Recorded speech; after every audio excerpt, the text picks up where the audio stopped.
Someone told you this is going to be very insightful. If it's at least a little bit insightful, I'll consider that a win. Okay, so I'm going to share a screen here. Can you guys see this okay? Yeah, we can. Okay, and I want to set this up so I can see the chat as well, which chat. Okay, yeah, that's right. So, by the way, if I'm talking too fast or you have, please interrupt me, right? If you want to ask something, please interrupt me. If I'm talking too fast, it's fine if you ask me to talk slower. Right, and again, you can either use your microphone or type. I'll try to look at the chat as we go, but anyway, I'm getting a bunch of people in the waiting room that I'm trying to let in. Anyway. You don't have to worry about that, please. Okay, you can do that. Okay. Yeah. Yeah, I've been primarily coordinating with Akash by email, so yeah, this is cool. Okay, so I'm going to say a little bit about myself. So I'm associated with University of Waterloo in Canada. It's around in the middle of Canada, and I've been teaching there for about 6 years. So I don't know. I teach a lot of first and second year math course. So I teach first year calculus and linear algebra, and then we have a proofs course and stuff. And before that, I came to Waterloo to be a graduate student. So I did a master's and a PhD in pure math. Yeah, so I've been in school a long time. So I'm at the university. I'm a member of a group called the Center for Education, the Center for Education in Math and Computing, or CEMC. And the two sort of fun things I get to do a lot of. So one, I do a lot of outreach where I sort of go to high schools or maybe sometimes grade 7 and 8 students, and I talk about problem solving with them. Okay, so I get to do this. It's mostly within Canada, but I have traveled internationally a few times in the last 5 years. So about 3 years ago, I was in India for 2 weeks. And about 4 years ago, I was in Vietnam and the Philippines for 2 weeks. So anyway, it's sort of fun. But yeah, I just go around and talk to kids about math problems. When I do that, I'm sort of clearing my throat. And I'm going to record this, by the way. I think you guys probably already are, but I'm going to see if I can find a way to. Yeah, we are already recording this. If you need the recording, you can ask us. We'll send it to you.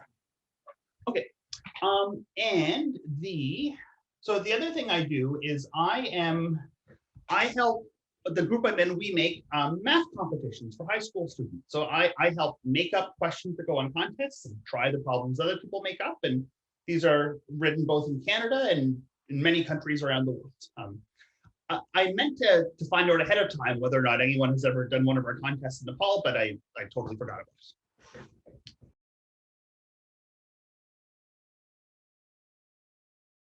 Hold on, you think I muted myself for a second.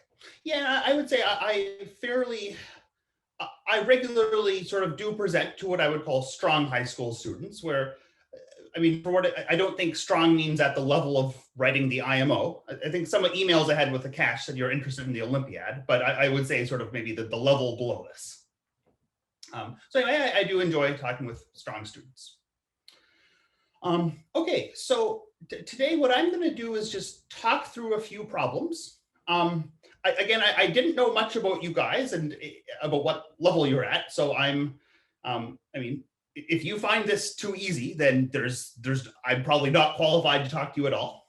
And if you find it too hard, I don't mind. I'm happy with that. If you walk away saying this was too hard, I mean, I won't mind it much. Yeah, so I'm just going to go through and talk through a few problems. If I was more organized, maybe I'd break you into groups and give you time to work on them. But yeah, I'm just going to talk through solutions. Oh, whoops, 1 second. Okay, and so sort of the two things that I'm assuming that you're a little bit familiar with, that you've really seen before. So one, this idea about permutations, right? So like, I call this M choose N, but sort of given, seven distinct objects, if you want to choose 3 of them and you don't care about the order, then the number of ways to choose that is 7 factorial over 3 factorial times 4 factorial. Is this notation that you guys use in Nepal, this right here? We use the capital C. Okay, you use a capital C and then the M and N subscripts, right? Yeah. Yes. Okay, sorry. Okay, yeah, so I'm aware that some countries do this. So this means the C, what you guys would call the capital C. Okay, yeah. So for example, if there's 4 and a 2 here, you get 6 and so on. Okay. And the second thing, which is sort of I'm going to use repeatedly here, is that if there's if there's X many ways to do thing 1 and there's Y many ways to do thing 2, and then if thing 1 and thing 2 are independent, then the number of ways to do both of them sort of is X times Y, the product, right? So if you go, 5 shirts and 6 pairs of pants, then the total number of outfits you have is 5 times 6, right? Okay, so I'm going to sort of go through a few problems, and just talk about how you might do them. So the first one is one where maybe you've already seen this, and if so, I will go through it very, very fast. So one question I'm going to ask is just sort of, is this a question you've seen before? Okay, so I call this counting rectangles, and the question is, have you seen this before? Because again, I don't know how common this is. So here's my question: is how many rectangles are contained in the grid below? So if you can, I don't know, type in chat if you've sort of done this before, or if you know how to do this, or tell me. I'm just sort of curious about this.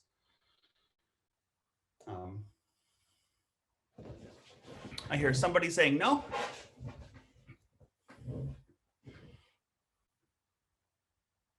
Okay, and one person has just told me, told me the answer. Yeah, okay.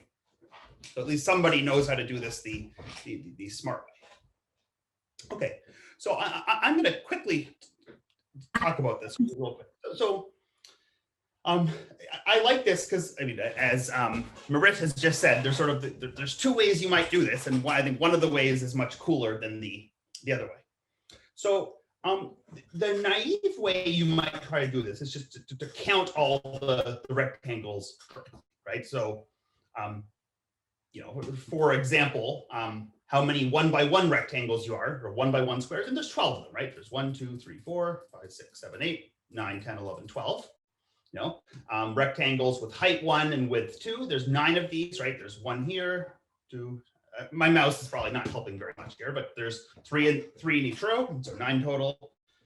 With height 2 and width 1, there's 8 of them, right? Each column has 2 such rectangles, and so on. You just keep going and you keep track of everything, and if you add them all up, you get 60. Okay. Sure, great. So this is fine, but what I like about this, and somebody's already pointed this out in the chat, is that there's a much nicer way to do this. And here's what this looks like. So this is what I'm going to call solution number 2. So I've sort of highlighted 2 different rectangles here. And so the point is a rectangle. So what I've done here is I've drawn sort of this yellow line and this red line. And this rectangle here, this rectangle, so it's determined by 2 of there's 4 places I could put the dot here, right? At sort of the integer points on this line. And there's 5 places I could put the dots here, right? Here, here, here, here, here. And the point is this rectangle is determined by 2 dots on this yellow line and 2 dots on this red line. Okay? And likewise with this rectangle, right? It's determined by these 2 dots and then these 2 dots, where for the dots here, you draw horizontal lines, and the dots down on the red line, you draw vertical lines, and then it's the figure enclosed by where those lines intersect. Okay? And the point is a rectangle is fully determined by 2 vertices on which are either yellow, or by 2 yellow vertices and 2 vertices which are red, right? So to give a rectangle, there's 4 choices for it to pick here, and you pick 2 of them, and there's 5 choices for it to pick here, and you pick 2 of them, and those choices have nothing to do with each other, and therefore the number of rectangles, as Merit said, is 4 choose 2 times 5 choose 2, okay, which is exactly what was put in the chat. So again, I use this different notation, but it's the same thing what you guys mean. Again, I think this is I think this is sort of cool if you haven't seen it before, and it's sort of, if I said ask you this for a 10 by 12 rectangle or something, you would immediately know what to do, right? It wouldn't be a whole lot more work to actually calculate this. Okay. So anyway, I wasn't sure. So one person said they'd never seen this before, and one person knew what to do, and I'm not really sure about anything else. But anyway, it's sort of a neat little way to actually do this problem. Okay, so what I'm going to do now is talk about a few specific problems from old contests that I've been involved with. Okay, so and these are ones where I'm not expecting you to come up with the answer on your own, but maybe at a few points I'll sort of ask you some questions related to this. Okay, so this is from a contest we put out called the Intermediate Math Competition. Okay, so there's a bag with 2015 tickets, and they're numbered 1 through 2015. And basically, we remove 3 tickets from the bag. So remove ticket A, and then ticket B, and then ticket C. And the question is, you notice that the sum of the ticket numbers is 2018, and that the first ticket number is smaller than the second, is smaller than the third. And the question is, in how many ways could this happen? Okay. So for example, maybe the first ticket is 8, the second ticket is 10, and then the third ticket is 2000, right? That would be an example of an acceptable one because it's increasing, right? 8 is smaller than 10, is smaller than 2000, and they add up to 2018, right? Whereas if you pick tickets, say 10, then 8, then 2018, that wouldn't be okay because it's not in increasing order. Okay. Okay, so anyway, so I've written up 2 different solutions to this, and I'm going to sort of, like with the rectangles, I think the second solution is the more awesome one, but it's really hard to come up with on your own. One thing I'll mention, by the way, is that even though I'm just sort of talking to you about solutions to problems today, I mean, this is like pretty much everything in life. The way you get better at something is not by watching other people do them, right? It's really good to put, if you want to get better at solving math problems, the thing you should be doing is trying to solve math problems. So if nothing else, I hope you maybe, I don't know, maybe learn something today or are a little bit inspired to go out and try to solve some math problems on your own. Okay, so let's see. So the first thing I want to notice is that the value of A couldn't possibly be 672, right? Because if you add up, if A was 672, the smallest B could be is 673, and then the smallest C could be is 674, and those add up to a number bigger than 2080. So A cannot be 672, and so therefore A must be less than or equal to 671. Okay, so we're going to fix such a number A, and for that fixed A, we're trying to count the number of solutions, say BC, to the equation B plus C is 2018 minus A. Right? We're going to ask how many solutions BC are there to this. Okay, but we still are enforcing that B is smaller than A, and that B is larger than A, and B is smaller than C. And we're going to enforce that. So to enforce that B is smaller than C, well, C must be equal to, if you sort of solve for C here, it's 2018 minus A minus B. So in other words, it has to be the case that B is smaller than C. So B is smaller than 2018 minus A minus B. And then you add B to both sides and divide by 2, and it gives you this, okay, that the B is smaller than 1/2 times 2018 minus A. Okay, which is good, right? I mean, C isn't even mentioned here, and this is just a bound of B in terms of A, right? Which is good. And note it's an upper bound for B in terms of A, right? Because we already know that B must be greater than A, but on the other hand, B must be smaller than this thing, which only involves A, so it's progress. At this point, like to me, when I see this 1/2 here, this suggests to me that I want to distinguish the cases of whether or not A is even or odd. Okay, just because we're dividing by 2, and we're counting integers, and it's going to affect things, right? Whether or not it's even or odd. Again, if you just go and sort of read solutions to this, they'll just sort of out of the blue say out of nowhere, we're going to separately do the cases where A is even or odd. But I mean, how might you come up with that on your own? All right, and the answer is if you came up with this, this kind of suggests to me that we should look at the cases of A as even or odd. Okay. Okay, so let's do that, right? So let's first assume that A is even, and let's look at some cases and see if we can find a pattern here. Okay, so let's assume A is equal to 2, in which case we're looking at the equation B plus C equals 2016, where B is smaller than C and greater than or equal to 3. Okay, and again, if you just joined late, we're looking at integer or whole number solutions to this. Okay, so the solutions to this, right, are the smallest value B can be is 3. And once you have B, there's only one value of C. So 3 in 2013, 4 in 2012, and you go all the way up to 1007, 1009, right? And you can't do 1008, 1008 because you need B to be smaller than C. Okay. Then you have to ask, well, how many pairs are here? And I mean, the number of, you look at the X values, for example, right? It's every X value appears from 3 to 1007. So the number of pairs is 1007 minus 3, but then plus 1, right? This is a general useful thing to know, that if you have all the integers from A to B, inclusive, you're including both A and B, then the number of integers there is B minus A plus 1. Okay, so when A is 2, there's 1005 pairs. Okay, well, what about when A is 4? When A is 4, there are, now we're looking at B plus C equals 2014, right? That's 2018 minus 4.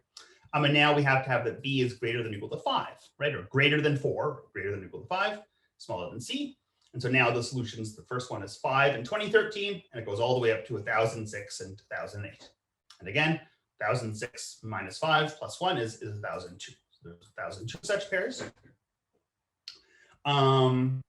If you did A equals 6, you will get 999 such pairs if you repeat this work.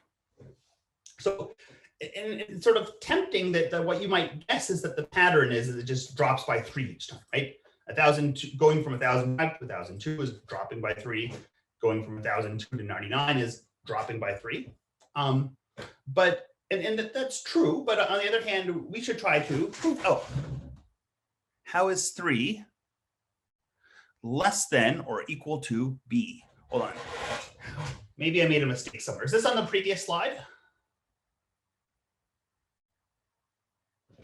Hold on. How is 3 less than or equal to B? Do I have a typo here somewhere? Right, it's because we want, so you mean where does this come from? Is that the question, Karan? Okay, so it's in the original, let me scroll up a bunch here. It's because when we're drawing the tickets, this condition is enforced. Okay, that we want the first ticket number to be smaller than the second ticket number to be smaller than the third. Okay. And so that's where it's coming from, right?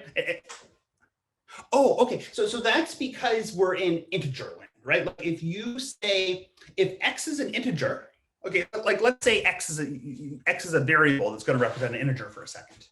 If you say X is greater than 4, that's equivalent to saying that X has to be greater than or equal to 5. Right? Yeah, so it's because I've gone from strict to non-strict, and you do that by increasing by 1. Okay. Yeah. So the point is, okay. So I think I understand your question now. Hang on. This, instead of saying B is greater than or equal to 3, I could have just said B is greater than 2. Okay, and those are equivalent to each other, right? Saying B is greater than 2 is equivalent to saying B is greater than or equal to 3, because we're only interested in looking at the case when B is an integer. Does that make sense? Yeah, this is one of the bad things. I mean, me trying to read a chat room, I'm going to miss things, and it's harder to read the room. But anyway, I don't know how long that's been in the chat for. Yeah. So in this problem, that's a common thing I'm going to do, is go from a strict inequality to one involving equality. And you do that because you're in integer land, you just shift up by 1 or shift down by 1. Okay, so the pattern seems to be that it sort of drops by 3 each time, but let's see if we can prove this. Okay, so I'm going to write, so because A is even, I'm going to write A as being 2k, where k is a positive integer. So the smallest that k could be is 1. And I'm going to write capital B as A plus little b, where b is some positive number right now. Okay, so and this enforces that capital B is greater than capital A, right? So I'm going to write capital B is capital A plus little b. where B is positive. And then if you rearrange for C, right? C is 2018, take away A, take away capital B. Okay, so 2K and then 2K plus little b. And so the condition we need to enforce is that capital B here is smaller than capital C, but this number is capital C. Okay, so we're asking what are the conditions that have to be, how do we sort of work with this inequality? Okay, well, what I'm going to do is add this number to both sides. So this is equivalent to saying that 2 times this number has to be smaller than 2018 minus 2K. And now divide both sides by 2. If you divide both sides by 2, so this 2 goes away, this becomes 1009, that just becomes a K. So it's equivalent to saying that 2K plus B is smaller than 1009 minus K. And then we're going to take away 2K from both sides. So this is equivalent to saying that B is smaller than 1009 minus 3K. And again, going back to what, you cannot understand. Is that because I'm talking too fast, or is the math just, am I talking too fast, or is there a specific question? This is directed to Besudev. I'm sorry if I said that wrong.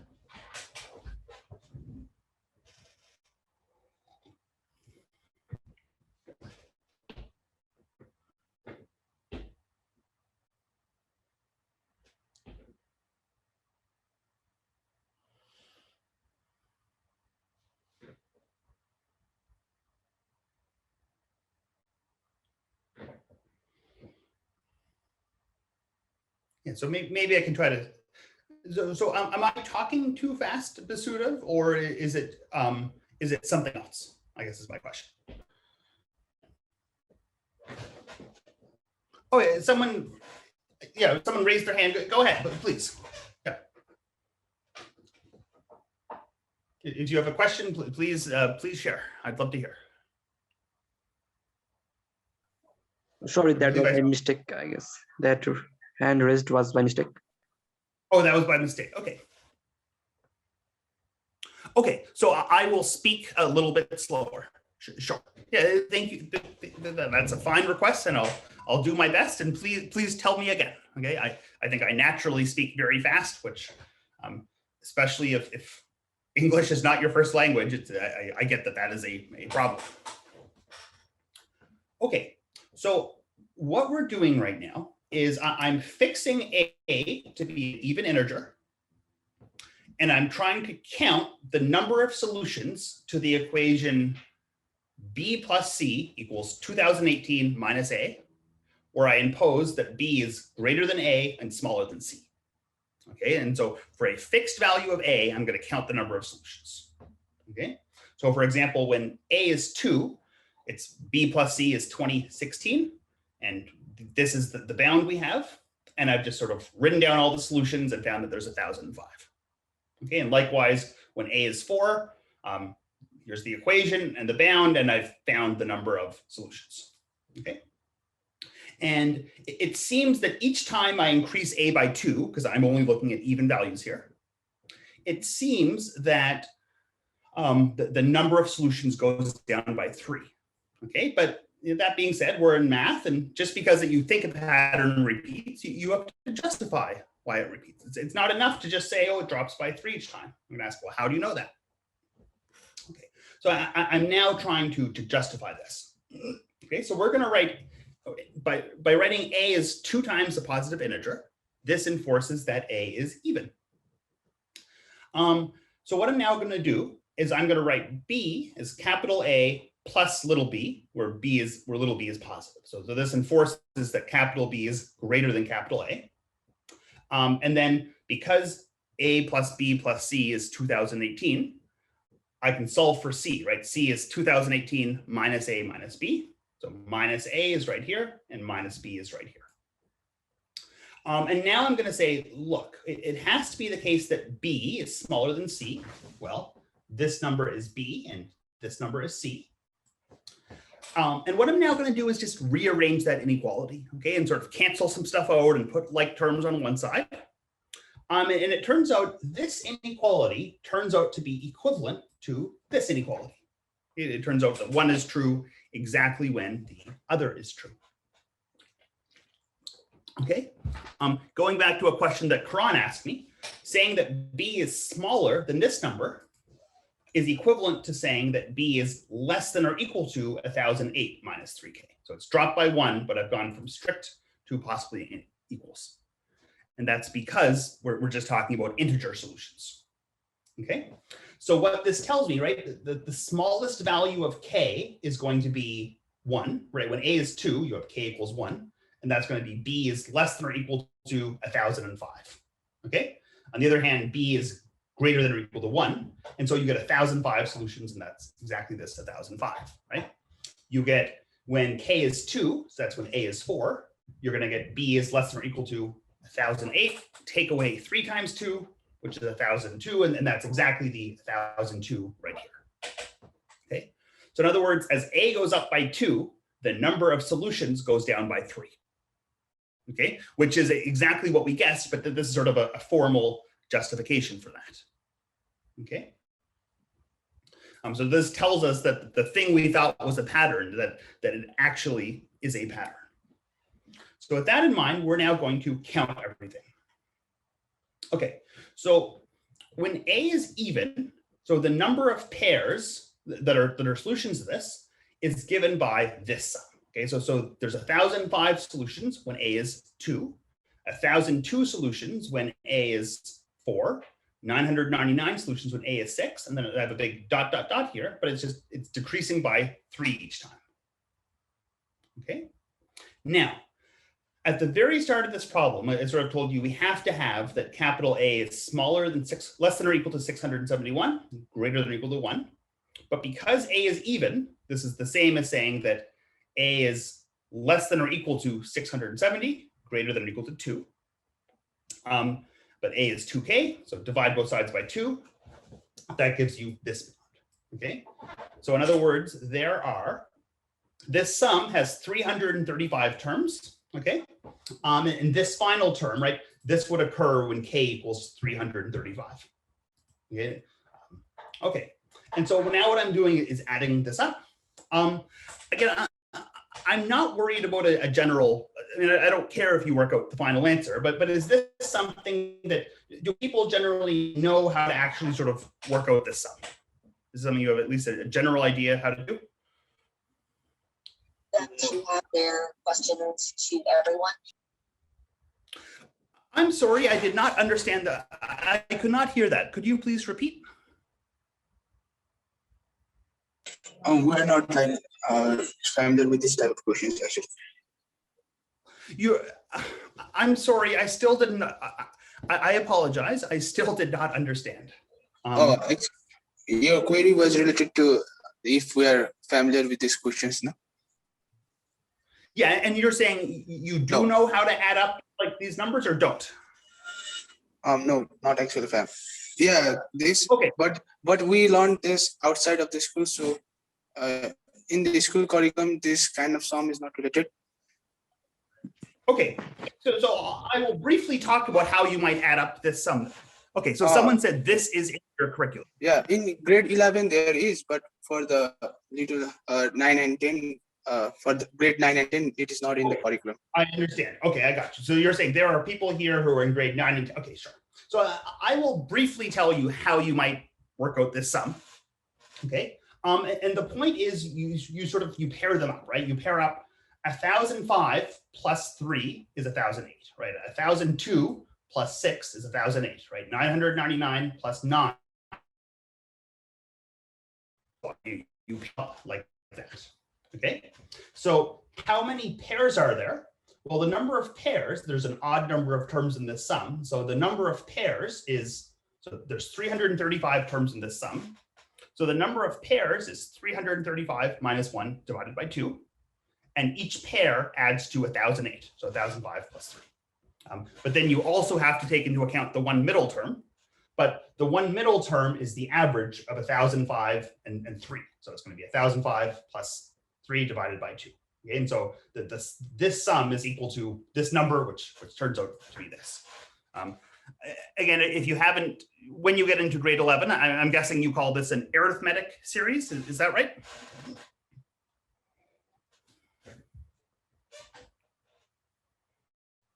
Anyway, I think that's what most people would call this, an arithmetic series. Oh, yes, yes, yes. This pattern can't study. Basudev, I'm sorry, I'm not sure I understand the question. Could you clarify a little bit? And meanwhile, I'm going to finish this up. So this is when A is even, okay? And then I'm going to say when sort of A is odd, you're going to do, you're going to repeat things yourself. And I'm going to say try it yourself. So not right now, but maybe later. And anyway, you get that there's this many pairs doing similar analysis. And so you add up the even case and the odd case, and this is what you get for an answer. So kind of messy, but it turns out this is the answer, 338352. I'm now going to give you a second solution to this, which I would be very surprised if anyone was able to come up with this sort of on their own in the 10 minutes I've been talking. But I think this is a really, really cool way to do this problem. Okay, so I'm going to call this solution number 2, and I say good luck coming up with this on your own. Okay, so I'm going to look right now. So I want you to think about the list of all integers from 1 to 2018 in order. So 1, 2, 3, all the way up to 2018. And I'm going to put 2 bars into this list. Okay, so I'm going to put a bar between 13 and 14. And a bar between 42 and 43. Okay. The way I put in these 2 bars, this corresponds to the solution 13, 29, 1976, because there's 13 numbers here. There's 29 numbers here, right? 42 minus 14 plus 1 is 29. And it turns out there's 1976 numbers here. Okay. So the way of putting these 2 bars here corresponds to a legitimate solution to the original problem, right? Where the first ticket is 13, the second ticket is 29, and the third ticket is 1,976. Okay. So in some sense, putting 2 bars in here gives you solutions to the original question. Now, that being said, there are some ways to put bars in that are bad. Okay. So for example, here are 2 ways I have to put bars in. And each of these is in some sense not okay. And my question is why? Well, what's the problem with each of these? Like, why aren't these sort of corresponding to solutions of the original question?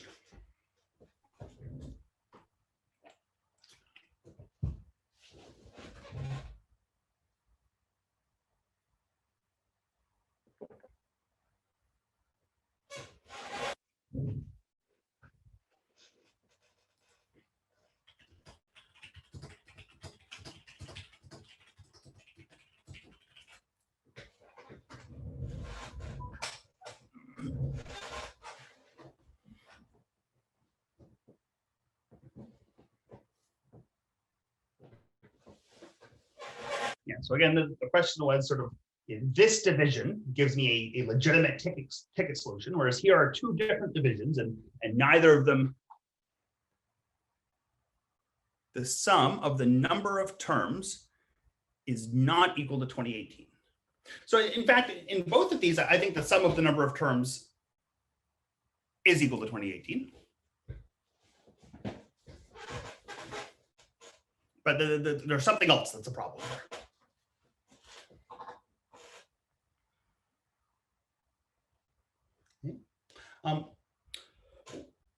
And I'm just going to say the answer because I don't have a whole lot of time. So what I'm getting at here in this one, there's 7 numbers here and 7 numbers here. Okay, so there's the same number of numbers here. So the second one would correspond to the division 77-2004, but that's not allowed, right? Because this ticket number has to be bigger than that ticket number. So it's not allowed here. And they're not allowed to be equal. And likewise, this first one would be 100, then 10, and then 1908. And that's also not allowed because they have to be in increasing order. Okay, so we kind of get solutions by putting bars here, but there are some ways of putting bars that are bad and don't give us solutions. Okay, so what we're going to do is count the number of ways to put in 2 bars such that all the subintervals we get have different lengths, and the lengths of the subintervals are increasing as you go from left to right. So here, the lengths for this one, the lengths are increasing, right? 13, 29, 1976. But for this one, the lengths are not increasing, right? It's because 100 is larger than 10. Okay, so let's actually do this. Okay, so I guess I should have maybe asked this, but the number of ways to put in 2 bars is 2017 choose 2, right? Because it's a list, there's 2018 numbers on the list, so the number of gaps is 1 less than the number of numbers, right? The number of gaps is 2017. I'm choosing 2 gaps to put a thing in, and I don't care about the order that I put the gaps in. So the number of ways to put the 2 bars in is 2017 choose 2. Now, I'm now going to worry about this length. So there's no way to put the bars in where all 3 subintervals have the same length, right? And this is because 2018 is not divisible by 3. Okay? Like there's no solution to the equation A plus B plus C equals 2018, where A, B, and C are all equal to each other. Okay.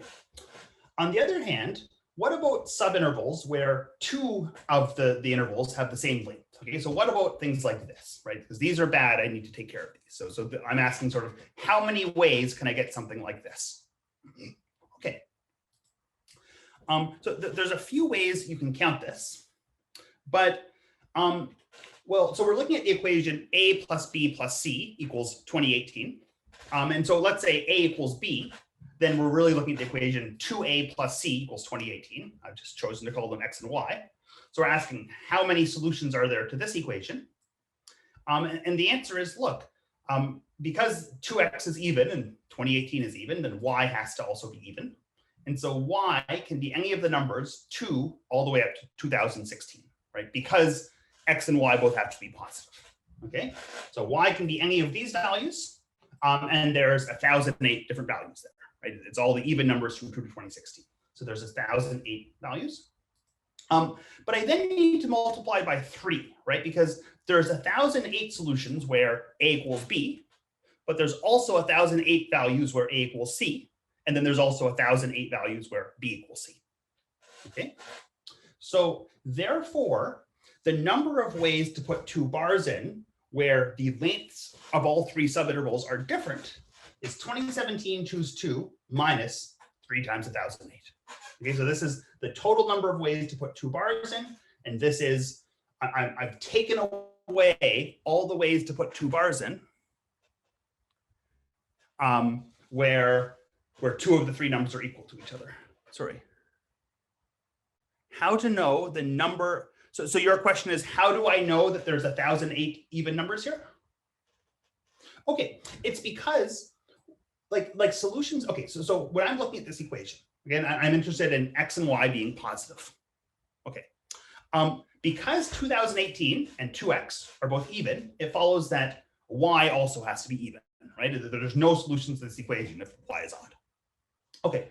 And now look, Y can be any even number going from 2 all the way up to 2016, right? I'm only looking at positive solutions to this. So the question is, how many numbers are on this list? Well, the number of numbers on that list is the same as the number of numbers if you divide each number by 2. And if you divide each numbers by 2, you get the list 1 all the way up to 1,008. And so the question is, how many numbers are on the list 1 to 1,008? And the answer is 1,008. Does that kind of clarify? Okay, so this is the number of ways to divide up the list using two divisions, where all 3 of the intervals, the subintervals, have different lengths. Okay, so now my question for you that I want an answer for, so don't worry about actually giving me the base 10 representation, but now, oh, I guess I already said it now. So now here's the point. Of these numbers, exactly 1/6 of them are going to be legitimate ones in terms of their order, right? Because given 3 different numbers, A, B, and C, there's exactly 1 way. So there are 6 ways to order A, B, and C if they're different, right? This is the fact that, I guess it's just that 3 factorial equals 6. Okay, so given 3 different numbers that are different. There's 6 ways to organize those, okay? But I only want the one of them that's actually in increasing order. So what I should do now is take this number and divide it by 6, okay? And that's my answer, okay? So this is the number of ways to divide up the interval into 3 subintervals where all 3 lengths are different. Of those, 1/6 of them are going to be in increasing order, okay? And that's the number of ways to choose the tickets. Okay, sure enough, this is the answer I told you I got on the previous slide. Okay, so in other words, this expression, I find it really interesting that this expression sort of gives you the right answer. Okay, where I think it's pretty hard to come up with this on your own, though maybe I'm wrong. But I find that to be a really neat way of looking at the problem.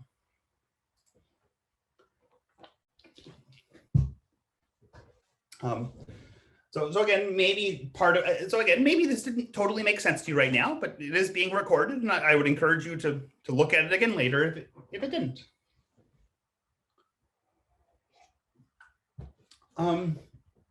Okay. Are there questions about this before I move on to my next one? I had a question. Yeah. Can you explain why there are 2017 choose 2 minus 3,118 to 1,008 partitions where the lengths are when the lengths of the soft intervals are different? Why that? Sure. Good. Okay. So are you okay with me saying that this is the number of ways? Just put in the number of partitions. Yeah. Okay. So this is the number of partitions. Now the problem is, of these partitions, some of them will have 2 subintervals with the same length, and I want to take those away, right? Yes. I don't want to have that. Okay. So what I'm now going to do is count how many partitions have 2 of the 3 being the same. Okay. So I'm looking at the equation A plus B plus C equals 2018. Let's assume that it's going to be that A equals B. So in other words, the equation is 2A plus C equals 2018. So what I need to ask is how many solutions are there to this equation where X and Y are positive integers? Okay. And the number of solutions to that equation is exactly the number of partitions where A and B are the same. It turns out this equation has 1,008 solutions, but I then have to multiply by 3, right? Because the 1,008 would be when A equals B, but then A could be C or B could be C. I think someone has a good amount of background noise, by the way. And finally, the only way it can't be the case that all 3 lengths are equal to each other, because 2018 doesn't have a factor of 3. Did that help? I'm not sure if that helped much or not. Did that clarify a bit or no? Yeah, a little bit. Yeah. If not, by the way, again, for what it's worth, I think most high school students, even ones really interested in contests, would find this hard the first time seeing it. Okay, and if you're feeling confused about this right now, that's okay. Okay, that's fine. I would encourage you to think about it some more. And I promise you that if you put some more time into thinking about this, that it will make sense to you if you just put in the time. Okay. So again, if your answer is, I find this a bit hard, that's fine. And it's not, it means I've met my goal in some sense, right? I want you to be a bit uncomfortable with what I'm saying. Okay, I'm going to do one more problem. And this would be meant to, so this problem right here, by the way, this would be considered a hard problem for grade 9 or 10 students. I'm going to give you one now that I would call a hard problem for grade 12 students. Okay, so I think this is a bit harder than the previous one, and I'm going to talk you through the solution. Okay, so here is the question. Lynn is tiling her long and narrow rectangular front hall. Okay, and the hall is a 2x13 rectangle, so 2 tiles wide and 13 tiles long. And she has 11 red tiles and 15 green tiles. And she wants to put the tiles in such that no 2 red tiles share an edge. Okay, and the question is, how many ways can this be done? So I'm just going to start by showing you some pictures here. So if you look at some pictures here, so here this is 2 tall and 13 long. And in this picture, there are 11 R's, so R's for red, 11 R's and 15 greens. Okay, and notice that there's no 2 R's that are touching here. Okay, so for example, this R does not share an edge with this R doesn't share an edge with this R. We have G's sharing edge, but that's allowed. Okay, so this is one legitimate way to do the tiling. Okay, on the other hand, here's a tiling which is not legitimate. Okay, and it's not legitimate because these R's are touching, right? They share an edge, likewise with those R's. So this is one we want to count. This is one we don't want to count. And here is another legitimate one, okay, where again, there's 11 R's and 15 G's, and no R's are sharing an edge. Okay, no R's are touching, right? They're touching at corners, but the corners are allowed. Okay, so the question is, how many different ways can you set this up? Okay, right. Yeah, so the second one isn't legal. The second one is bad. Yeah, the observation I want to make is, look, there's 13 columns and there's 11 red tiles. And in a legitimate tiling, one column can't have 2 reds, right? Because then there'd be 2 reds touching. So in other words, in a legitimate tiling, it must be the case that 11 of the 13 columns have exactly, and the answer is not 270, by the way. If you want, you can say a bit about how you got it. So in 11 of the 13 columns, there has to be exactly 1 red. In other words, in 2 of the 13 columns, there have to be double green. Okay. So in any legitimate tiling, 2 of the 13 columns have to both be double green. And that's what I'm going to count in terms of dividing it up into cases. Okay, now your guess might be, okay, so for example, here's a way where I've said, here are my 2 columns that are double green. And here's another way where here are my 2 columns are double green.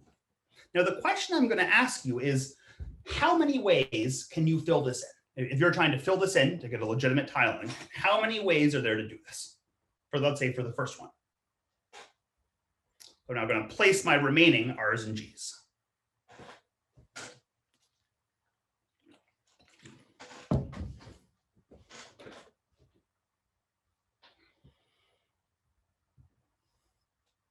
This is a question I actually want an answer to, by the way.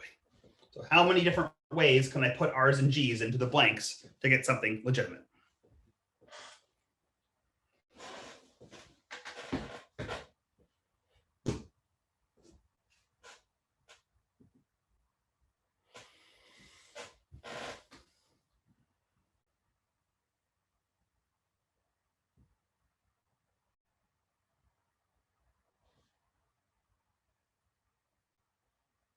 It's a very small number, by the way.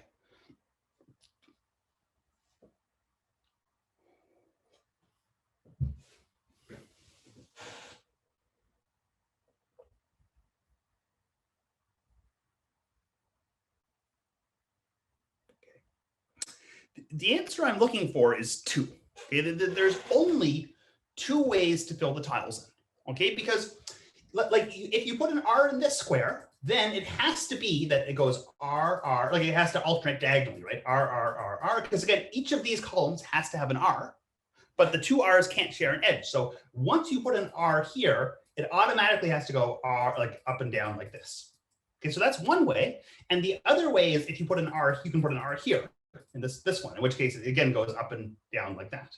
So there's only 2 ways to fill that in. Does that make sense? Yes. Okay, so someone is saying no, right? So again, I'm telling you, here you have 11 R's and 11 G's. You want to put them in such that no 2 R's are touching, right? How many ways can you do that, right? But the point is, once you put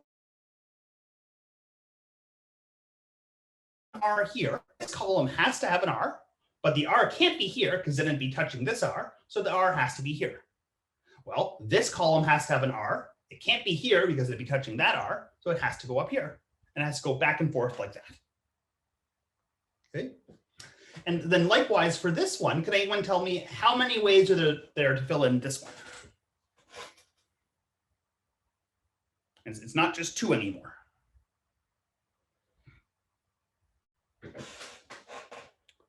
Someone said R, where R stands for red, right? There's going to be 11 R's and 15 G's.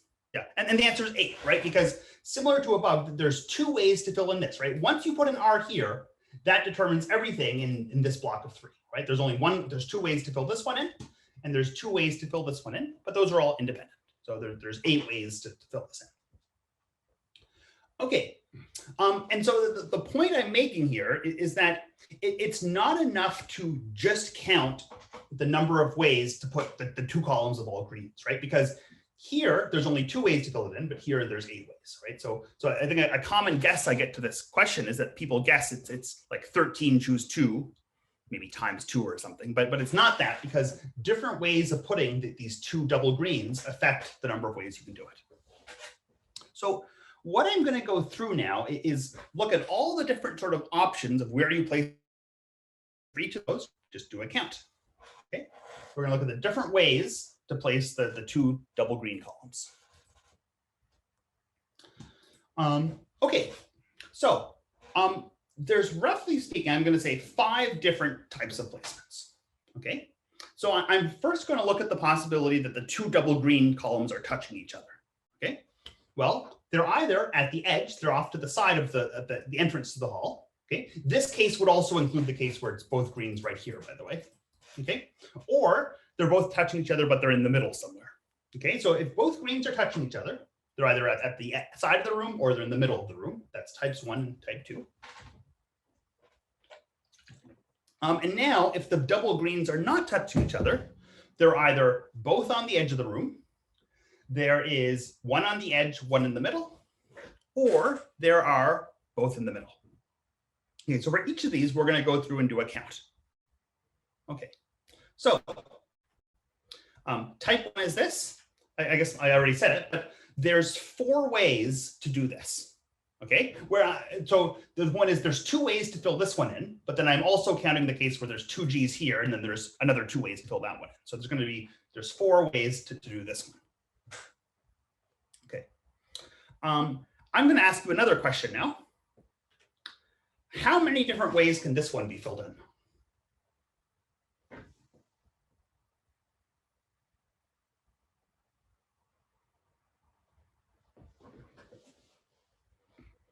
So how many different types of tilings are there that look like this? Okay. Someone said 11, and I'm not totally sure where that came from. I have no idea where the 11 came from. If you said 10, I would know where it came from, and it would still be wrong, but I would at least, I'm not sure where 11 comes from.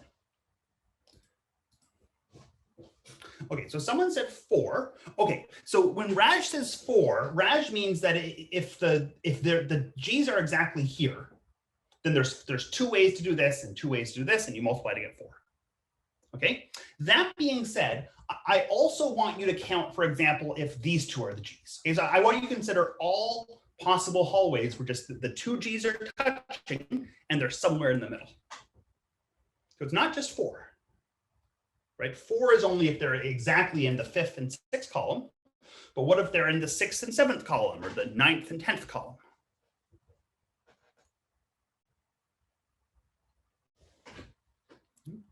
Yeah, and the answer is 40. Okay, it's because, look, for any one of these configurations, there's 4 ways to fill it in, right? 2 ways here and 2 ways here. But now there's 10 places for to put these, right? The first of the 2 double G's, the first can go here, 2, 3, 4, 5, 6, 7, 8, 9, 10. Okay, and it can't go here because then you'd be in up to type 1 again. And so there's 10 times 4, which is 40. Okay, those are the easier ones to count. Actually, no, I lied. How many are there of this one? This type 3. This is probably the easiest one.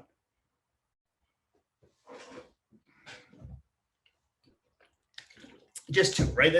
There's only like, Whereas type 2 or type 1, there were different ways to set up the G's. In fact, there's only one way to set up the G's here, and then you gotta put an R here or an R here. Once you do that, that determines everything. So it's just, there's two. Okay, the two more annoying ones. How many ones are there of type 4? Okay, so I'm going to talk you through my thought process here. So first off, there's two choices for whether or not this double G goes here or here. So I'm going to be multiplying by 2 at some point. Now let's assume it goes here. There are how many options? So to replace this one, it can go 1, 2, 3, 4, 5, 6, 7, 8, 9, 10. So there's 10 options where that goes. Okay. So there's going to be 2 corresponding to the fact that this can either be on the left or the right. There's going to be 10 corresponding to where this goes. And then for any given setup, there's going to be 4 different ways to fill this in, right? Because there's 2 options how to fill in the blank here and 2 options how to fill in the blank here. So our final answer is going to be 2 times 10 times 4, which I think that's what I said. So 80 configurations. So that's type 4. And type 5 is probably the hardest of all the counts. So type 5 is when you have 2 in the middle. Someone said, oh. So this is the hardest one. So what you need, so first off, each of these can be filled in 8 ways. But we need to count how many of these there are. So there's a few ways you can do this. Well, here's what I'm going to do. So I want to count, so there's ignoring, because I'm not counting the 2 edges here. So there's 11 in the middle. So this is starting at the 2nd, going up to the 12th. Okay. So the number of ways to place 2 of them is going to be 11, choose 2. However, that takes into account where the 2 G's are touching each other. Well, how many are there where the 2 G's are touching each other? There's 10 of them, right? And that's what we actually worked out on the previous slide. Okay, that's the 10 right here. There's 10 of them like this. So therefore, the number of setups like this is 11 choose 2, take away 10, which is 45. So there's 45 different ways to do this. Okay, and you multiply the 45 by 8, you get 360. Someone gave me the wrong answer in a different order. I'm guessing if you said 400, if you rearrange those 3 numbers, you're right. And if you then you add up all our numbers here, so I don't know, 4, 40, and 2, and 80 and 360. If you add those all up, you get 486, which maybe is what Sanjay meant to write. I have no idea.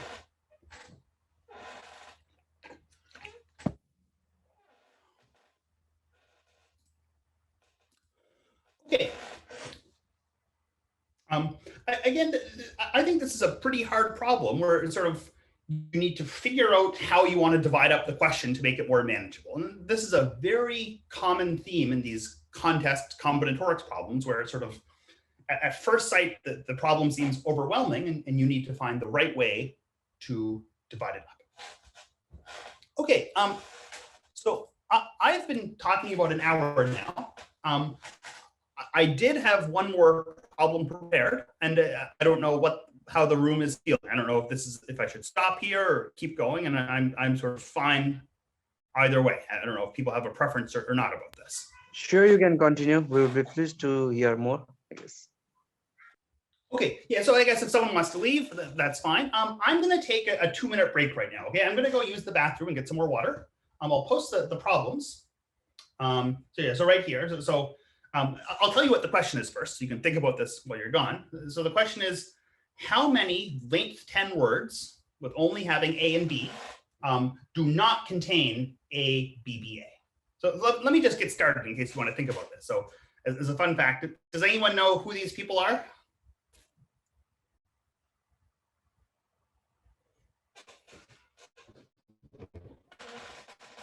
Mm-hmm. These are the 4 members of the Swedish band from the 70s, and the members of the band ABBA. As a fun fact for you, their names are, these 2 guys on each side, their names are Benny and Bjorn, and the 2 ladies' names, their names are Agatha and Annie Fried. So their 4 first letters, there's 2 A's and 2 B's, and that's how they came up with their band name, as a fun fact for you. Anyway, and they look magnificent in those 70s outfits. Okay, so I just want to point out, so here are 3 different words. So by word, I just mean an arrangement of the letters A and B that each have length 10. This one does not contain the subword ABBA. There's no ABBA showing up there, which I'm going to call ABBA from now on. Whereas this one, here's a 10-letter, a length 10 word that does have ABBA, right? It's right there, ABBA. And here's one that also has ABBA, right? In fact, it has it twice. There's ABBA and there's ABBA. Okay, so the question is, how many of these length 10 words don't contain ABBA? Okay, so I'm going to take a 2-minute break right now and go get some water. But again, I will be back very shortly. I'm going to stop my video for a second.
Okay, so I am back. So I'm going to talk about this problem a little bit. Yeah, for what it's worth, I think this is a pretty hard problem. Okay, so right. Okay, so what we're first going to do is we're going to count the number of, as I said, strings here. I mean, the word. Someone just said 1,008. I mean, for what it's worth, none of those numbers are what you want. I'm going to count the number of words that do contain ABBA, and then take that away from the total number of words, right? And because it's length 10 and there's only 2 letters, the total number of words is 2 to the 10. I'm going to count the number that do have ABBA and then take that away from 2 to the 10. Okay, so let's get started. Again, for what it's worth, I think this is a pretty hard problem, and I'm going to go through this pretty fast. if you're, I suspect maybe many of you will be a bit confused by this, and that's okay, but I encourage you to think about this again later. And maybe if you spend some more time thinking about it later, maybe it'll start making a bit more sense. Okay, so let's suppose we're going to have a substring ABB. We're going to have an ABBA. So that's 4 of our 10 letters, so that there's 6 other letters to fill. Okay, so now, so let's say, for example, maybe ABBA occurs in spots 2 through 5. Okay, so there's 1 letter to fill before that, and then there's 5 to fill afterwards. Okay, so let's think about this. So in any one of these, there's 6 X's I'm going to be filling in, where an X is either A or B. So there's 2 to the 6 ways to place the remaining letters. So that gives me a length 10 word with ABBA. But now that there's 7 different places that ABBA can occur, right? ABBA can either be letters 1 to 4, 2 through 5, all the way up to 7 through 10. Okay, so in this configuration, ABBA is letters 2 through 5, but it could be the case that ABBA is, say, 2 to 6, in which case I have XX, ABBA, and then 4 X's. Okay, so the point is there's 7 places that ABBA can occur, and there's 6 X's to assign. So therefore, in all possible words, there are 7 times 2 to the 6 occurrences of ABBA. Okay, so the word ABBA appears 7 times 2 to the 6 times. Okay, okay, ABBA appears. Now, that being said, this does not mean that there are 7 times 2 to the 6 strings or words that contain ABBA. Okay, that is, the word ABBA appears 7 times 2 to the 6 times, but there's not that many words with ABBA. Why not? Well, what's wrong if I just say 7 times 2 to the 6 is the number of words with ABBA? The combination of the ABB. Some words, yeah, exactly. Like some words have multiple ABBAs, right? Like the issue is going back here, this word in that count I just did is being counted twice. Okay, this would be counted twice. So what I need to do is, yeah, so some strings contain more than 1 copy of ABBA, okay? So what I'm gonna do is count the number of words that have exactly 2 copies of ABBA and exactly 3 copies of ABBA. And it turns out you can't have 4 or more. Okay, so there's only 1 string that contains 3 copies of ABBA, right? It's namely this 10-letter string. This has 3 copies of ABBA hidden in there. And this would have been counted 3 times when I do this number, right? I would have sort of counted, this has been counted 3 times. Okay, what I'm now going to do, and this is the hard part, is count the number of strings that contain exactly 2 copies of ABBA. So not 1 and not 3, but exactly 2. Okay, so the word exactly is important here. Okay, and once I do that, the total number of strings is going to be equal to, this will be the number of strings, right? Because the issue is a string with 2 copies of ABBA has been double counted. So I should take away n from this number. And the string with 3 ABBAs has been triple counted. So I should take away 2 of them to compensate for that. Okay, so if n is the number of strings with exactly 2 ABBAs, and there's exactly 1 string with 3 ABBAs, so this is going to be equal to the number of strings that have an ABBA in them. Okay, so again, this is because n has in some sense been double counted, and the ABBA, the 3 ABBAs has been triple counted in this original metric where I got 7 times 2 to the 6. But I'm now going to work out n. Okay, so so now when there's 2 occurrences of ABBA, they can either be shared or not shared. So when I say shared, I mean they occur, the 2 occurrences occur in 7 letters, namely A, BBA, BBA. Okay, so that's length 7, and they're both together. Or they can be not shared, meaning A, BBA, and A, BBA, but the A in the middle isn't shared. Okay, so I'm going to let C count the shared one, and D is going to count the not shared one. Okay, so a string, okay, so when we're counting the ones that are shared, right? So we're looking at length 10 words with this 7-letter word. So A, BBA, BBA. And the point is, look, it can either be letters 1 through 7, 2 through 8, 3 through 9, or 7 through 10. So there's sort of 4 different types of words. And for each of these, there's 8 ways to fill in the x's, right? There's 3 x's, so it's 2 times 2 times 2. So I'm going to say, therefore, C equals 4 times 8. Okay, that is, I'm going to say C, the number of words with exactly where it's repeating ABBA, where the ABBAs are shared, is 4 times 8. Do people agree with me or disagree with me that this is my right number?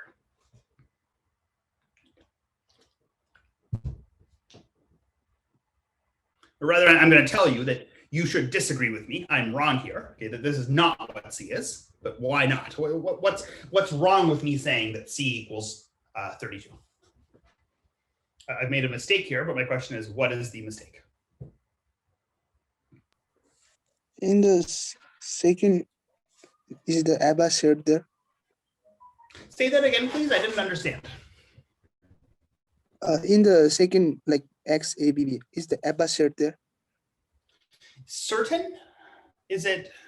No. Is the ABBA shared there? Shared. No. Sorry, I apologize. I'm not sure what you, could you maybe type out the word in the chat? I'm very sorry. I'm not sure I understand. Just is the ABBA shared in this the highlighted example? Sir.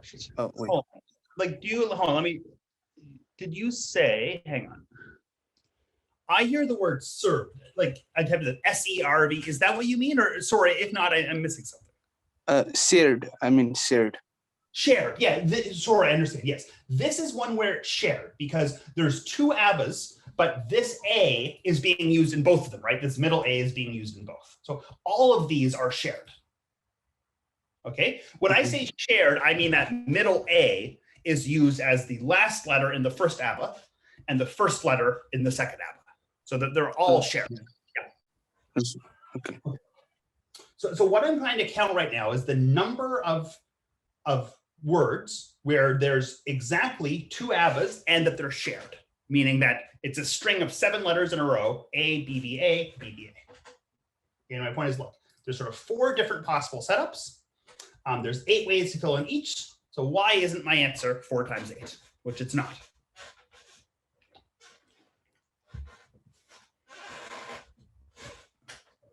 Yeah, here's the problem.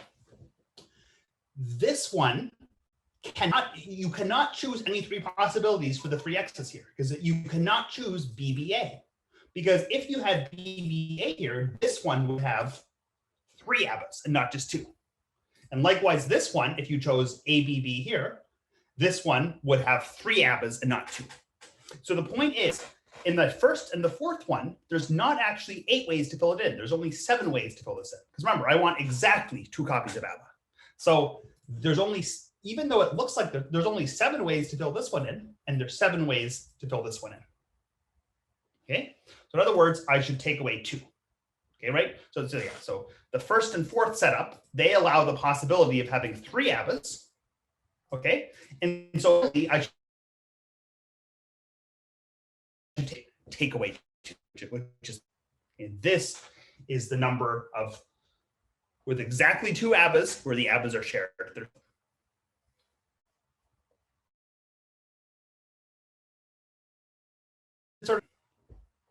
Okay.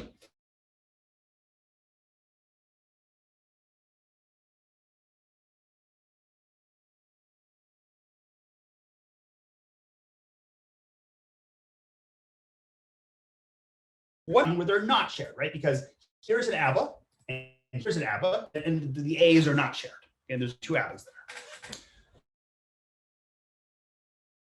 there. Sort of setups, right? So you can have ABBA, ABBA are letters 1 through 8. Here it's 1 through 7 through 10. Here it's 3 through 10, and so on. And it turns out that there are 6 different setups. Okay.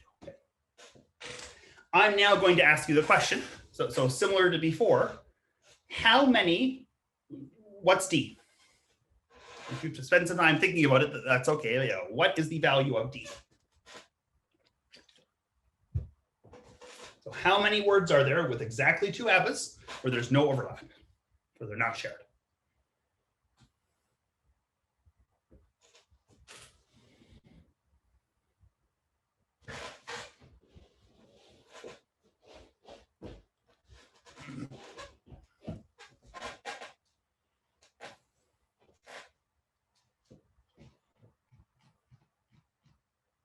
If anyone can give me the answer, I'll be at least a little bit impressed.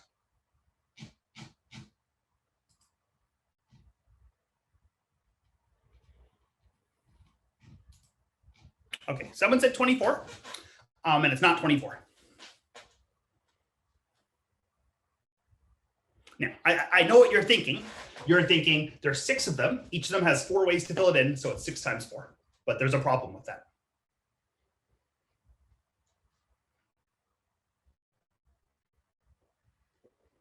One of these, anyway, there's a problem with that. And again, I encourage you to try to think about what it is. It's not just 6 times 4.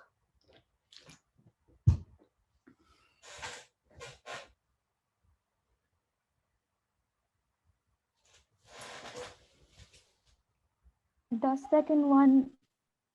Yeah. Love you, whoever said that. Second one. Yeah, right here. What's the problem with this one? The XX could be BB, 2 Bs.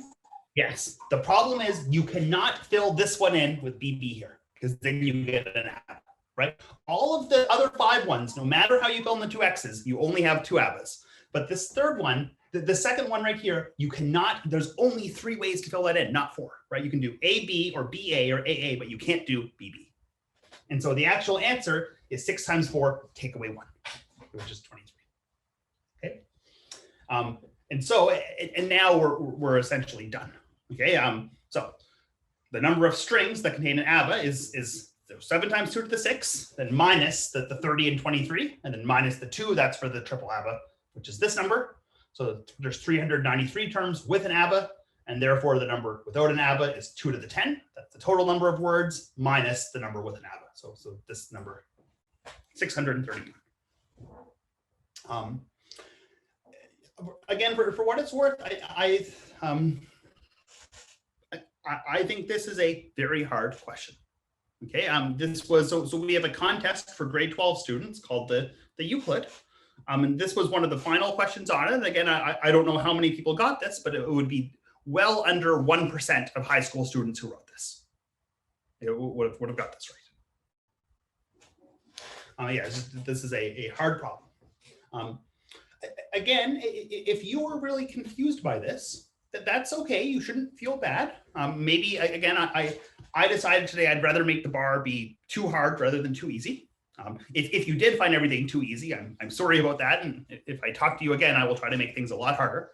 But again, I suspect most of you found this pretty hard, and that's okay. Okay, I encourage you, on the other hand, to think about it again, and maybe if you think about it enough, it will start seeming less hard.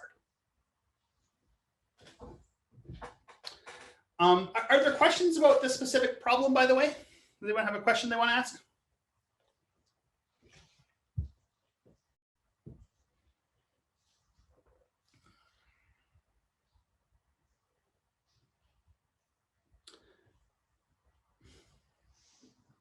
Okay, so one thing so this is the end of the problems I have. So one thing I thought I would mention. So I mean, Akash did reach out to us, so maybe you guys already know about this. But so I thought I would say, so we make a lot of contests, okay, and we publish all our contests and all the solutions. They're all published at this website, and it's free. You don't need to make an account. You don't need to pay anything. And again, if you're looking to solve contest problems, this is a really good source. Okay, I mean, I think to write them in the current year, they actually charge money for it. But if you're just looking to practice to solve problems, this is a really nice resource. Okay, I don't know if you guys are able to, I can click on this. I don't know if you guys can click on this or not and get there, but anyway, that's a nice source.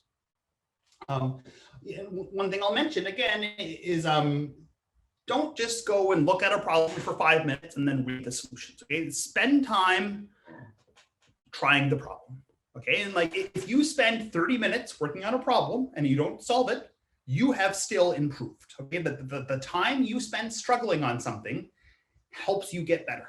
Okay? Just like learning to play guitar or getting better at playing cricket or learning how to do anything, the way you get better at something is to struggle with it. And it's exactly like that with this. Yeah, I should mention that Akash told me you guys are interested in the International Math Olympiad. I should say that the questions on these would all be sort of definitely at least one level below that. Oh, sure. Let me do it. Would you mind dropping the link? Yeah, let me do that. Thank you. You're right.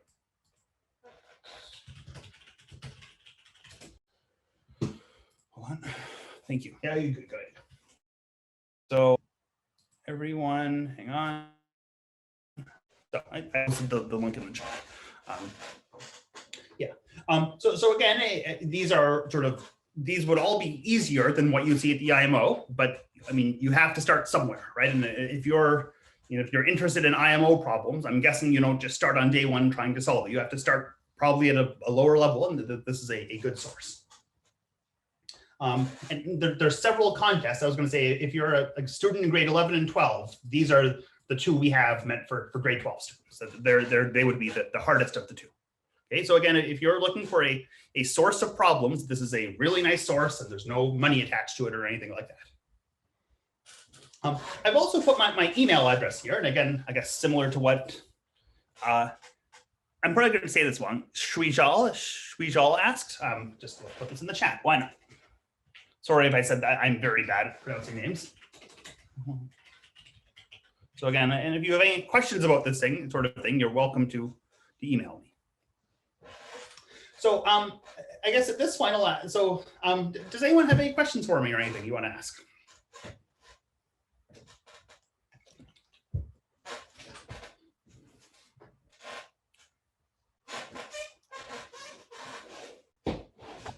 Are the competitions available for international students? Can you say that again, please? Are the competitions you mentioned, like Euclid and CSMC, available for international students? For international students? Yeah. Are they available for international? Yes, like these. Yes, these contests would be found hard by students by high school students in any country. Yes, for sure. Yes. Let me put it this way. Okay, if you're able to look at one of these contests and you know you find them easy, then you should probably be writing the IMO. Okay, I will say it like that, that you are around at the level where you should go write the International Math Olympiad. If you're looking at one of these contests and you say everything's easy, you're getting close to the level where you're writing the IMO, for what it's worth. But yes, no matter what country you're in, there is stuff here to challenge you, I promise. All of these, by the way, they start easy and they get hard. The harder questions are at the end. Okay. Can you please share more about this competition? I guess, like, how is it conducted and how can we get updated about it? So which contest do you mean? Do you mean this? Generally, Euclid and Euclid and yes. Okay. So I'm not okay. So short answer is I don't know a whole lot about this. So you're wondering if you wanted to actually write it, what would you do? Like, you mean if you wanted to compete in it? Is that your question? How can we students from Nepal get updated about this competition? Sorry, I'm not sure I understood the question. I apologize. I guess I wasn't able to make it clear. I mean, how can we students, like most of us are unfamiliar with this competition and maybe we heard it for the first time. So how can one student from Nepal be more knowing about such competitions? I'm very sorry. I feel like I don't totally understand the question, and it's probably my fault. You're wondering I think it means, is there any mailing list or some sort of how do you write? Okay, I see. Okay, let me link something else. Okay, so this, hang on. Right. I'm going to link something else in the chat. Yeah. Okay. So one thing I will mention, by the way, is that I don't know what the fee. I actually don't know, but to actually write it and have yours be graded and your score posted online, there is a money fee, and I am not sure what it is. Okay, and depending upon, so again, just keep that in mind that we post all the past ones and solutions for free, but to actually write it and have it graded, that there is money associated with it. But the link I just did about registration, either your school registers or as an individual, you can register. Okay, so the link I just posted will have more information about that. If I think that's what you meant. You either get your school to sign up or you're allowed to sign up yourself. Does that kind of answer your question? Yes, Yep. yes, got it. And sorry, I'm having trouble understanding. I mean, again, I assume that at times you've had trouble understanding me as well. I apologize. It's just our pronunciation. With the Exactly. action. I know. Exactly. Again, for what it's worth, if you were talking in Nepali, I would have a lot more problems understanding you. Where I would understand you zero. So I just had a question with that CEMC. I also use this past contest solutions and questions.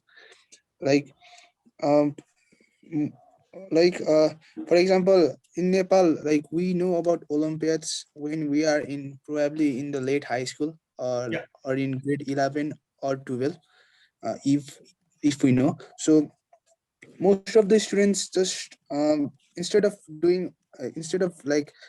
trying to get into all the four domains, which are geometry, combinatorics, number theory, and algebra, they just specialize in one domain. So Yeah. which topic do you think is the most suitable for mastering in this short time? So if you're, what are the four top? You said algebra, geometry, number theory, and what else? And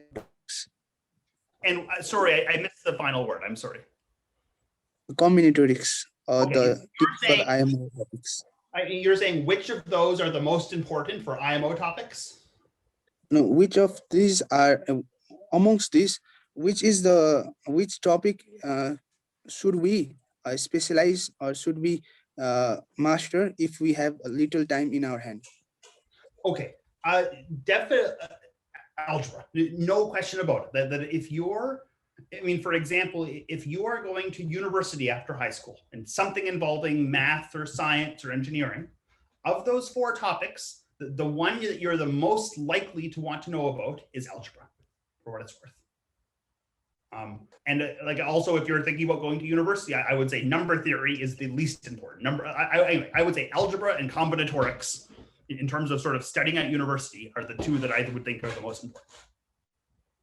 Again, in terms of preparing for contests, I would say that all four are pretty equally important. Yeah, that all four of those show up pretty equally on most math contests. Okay, but if you're talking about preparing for university, I would say algebra and combinatorics. Okay, thank you, sir. Yeah, algebra is the one thing that, I mean, if you study anything related to science or math or engineering at university, you're going to see algebra and a lot of it. Yeah, I heard that inequalities come a lot in like math research. Yeah, absolutely. And I would, in some sense, include that as part of algebra for sure. Yes, absolutely. Thank you, sir. Today, I think today, like most of the participants couldn't come because like they had the National Olympiads, and most of them had like little bit outside work. So Yeah.